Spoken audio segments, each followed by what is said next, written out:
winterization time. Not good. But there's a lot of questions about, hey, do I need to use the pink stuff? There's two different types of pink stuff. One's more expensive. Which one do I need? Do I need to treat my fuel? What do I do? Can I just drain the block?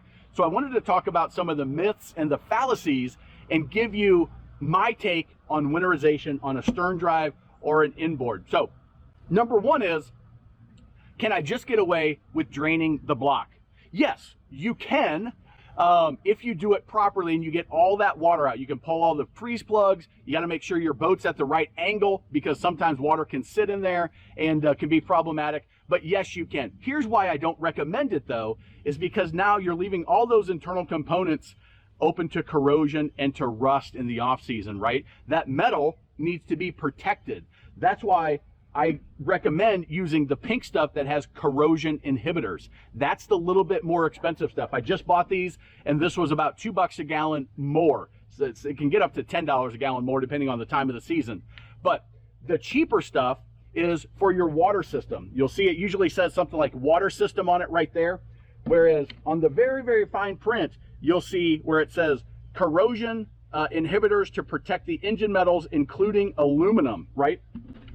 That's the stuff I want to use to winterize my engine. So good draining it, better running the pink stuff through. Now, the right way to run the pink stuff through, in my opinion, is to go ahead and crank the engine up on the earmuffs, get the thermostat to open up 10, 15 minutes maybe. You'll feel the water get warm coming out of the prop or wherever it comes out on your boat. Now, we go ahead and turn the knob on our little jug sitting on our swim platform, and we turn the water off and turn the pink stuff on, and now we run it until we see good pink stuff coming out of the lower unit. Now we know that has gotten all the way through the system, including back into that thermostat area. Okay, so that's better. Now, best. This is why when you call a dealership or you call a marine technician and they say, oh, winterization, it's $150. You call another one and they say winterization, that's $350. Call another one, they say winterization, that's $550 or $600.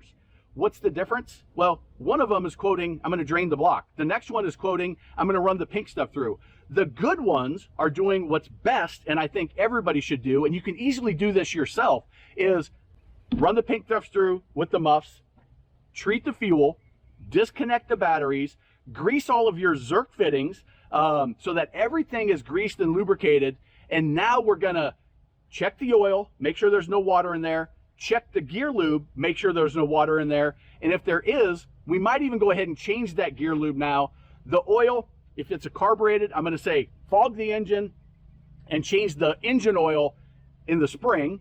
But if we are fuel injected in EFI and MPI, what I'm going to recommend is that you go ahead and change the oil now. Get all that old oil out of there, get that filter changed, and go ahead and put new. So that engine, it has clean engine oil running through it, clean gear lube with no water in it. We know for sure there's no water anywhere in the system, and now that's best. That's going to be more expensive.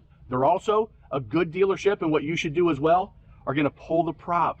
They're going to splash some antifreeze in the engine compartment, in the ski lockers, and make sure none of the drainage has any water in it. We're going to make sure everything is perfect. And personally, you want to make sure that you clean the boat up perfectly inside, get any wet gear, any mold and mildew, any dirt off that boat. And when we tuck it away, we want to tuck it away so that there's some ventilation and there's some airflow. It's as dry as possible. I would recommend putting some dry rid in there so that that mold and mildew doesn't take hold when there's warm, hot, cold temperature fluctuations through the off season, and that condensation can start building. So you want something that's gonna suck that moisture in. It could be as simple as putting some kitty litter in there, don't spill it, or getting the dry rid, the damp rid, and putting excessive amounts in there to protect your investment. So